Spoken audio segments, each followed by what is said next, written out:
drawing. We crave to see sparkle, richness, impact, and detail. And so you can actually begin to understand how those things work in an illustration, in a picture, in a drawing, even in a painting. It actually works pretty well. So then we have, I'm just giving a little brief introduction to these things. We're almost there.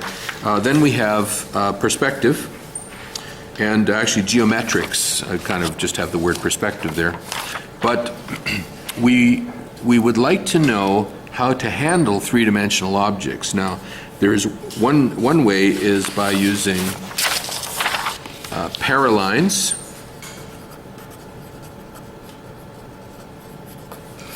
And Paralines are when you draw a building or a chair or whatever by taking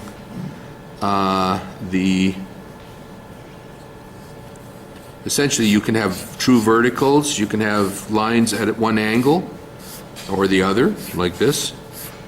So I've got a bit of a grid there, but there's no vanishing point, there's no convergence or anything of that sort. So I can draw a little building here by drawing a box just by following these lines. Like this, they're just three directions. I can create a little roof on it by coming up here, coming down like this, and then across, and then down here. So all of those little lines there are parallel to each other. Each direction has parallel repetitions to itself. That's parallel to this. This is parallel to this, to this. So that's called a paraline, and there are various kinds of them and various uses of them. And for anyone getting involved in design, one should not dismiss these. They're not a cheap form of perspective. They actually have a function, and the function is that they're great for concept drawings. You know, they're great to show a concept of a landscape and so on, because what happens is things don't get smaller as they go away. If you had a pool of water back here, it stays big. It doesn't get small the way it would in a perspective. So in a perspective,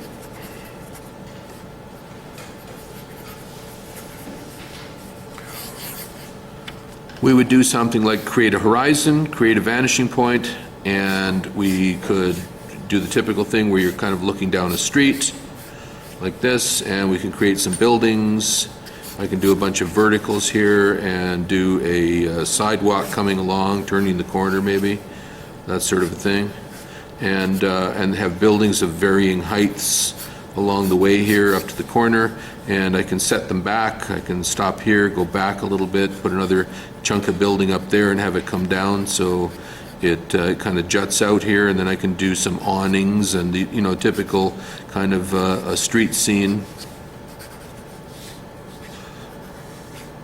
Other buildings and whatnot, and some more buildings off in the distance, and crosswalks moving out here. So you can do quite a bit with just a single point. You can also get more elaborate and do things with 3-point, like looking up radically at some buildings. So I've made a triangle here, and I'm creating a grid which can sit underneath the drawing, and then draw some building forms, and notice how the corners have to head for one of these three vanishing points. And I can have another form coming out here, jutting out, heading down to the other vanishing point, and then I can stack up some things in behind and end up with sort of a Gotham City kind of thing happening, which for folks in the graphic novel business ought to be possibly useful. And that is 3-point perspective. So we have 1-point, 2-point, 3-point, and there's a thing called fisheye, which we'll explore a little bit as well. So there's 3 points. So perspective and paralines and geometrics. Now geometrics also include things like proportion, which are the parts of an object and how they relate to the whole. So you have little bits and pieces here, and the base of something, let's say a building, sitting over here, and then a little thing on top of it, etc. And that whole has certain proportions that one would be interested in manipulating. That's proportion. Then we have scale, which is how big do we think this thing is? Now this could be a vending machine, in which case a person would be standing about that high trying to put money in it, right? This could be a giant building, in which case a person might be this high. See?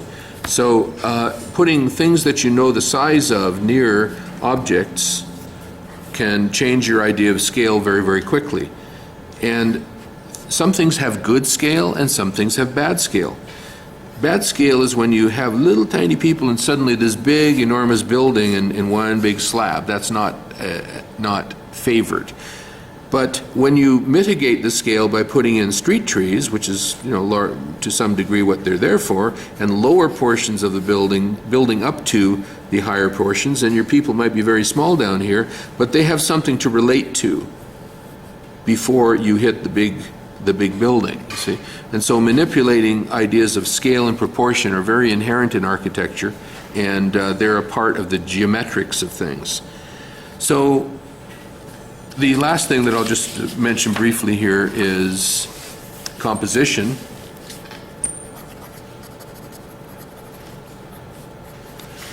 And we will do a fair bit on this. The composition, in a sense, is what you do with all of the other stuff, like how you manipulate it to a certain effect in your illustration, your painting, your drawing, whatever it happens to be.